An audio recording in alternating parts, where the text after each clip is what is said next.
The sixth most common question or misconception that is there in the minds of non-Muslims is that if Islam allows a man to have more than one wife, why can't a woman have more than one husband?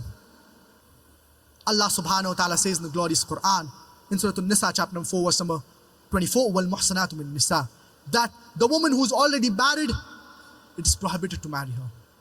So let us analyze what are the logical reasons why polyandry is prohibited in Islam. From the glorious Quran we understand polyandry, it is prohibited. The first is that if a man has more than one wife, you can easily identify the mother as well as the father of the child.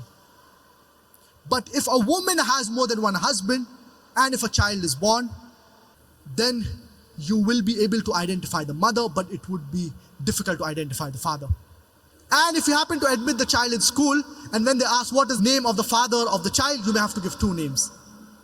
I'm aware that certain people might argue and say that there is DNA and genetic testing. Previously it wasn't there. But even if I agree that there's DNA and genetic testing, it is not accurate. But even if I agree that it is accurate, this is not the only reason why Islam prohibits a Muslim woman from having more than one husband. There are several other reasons.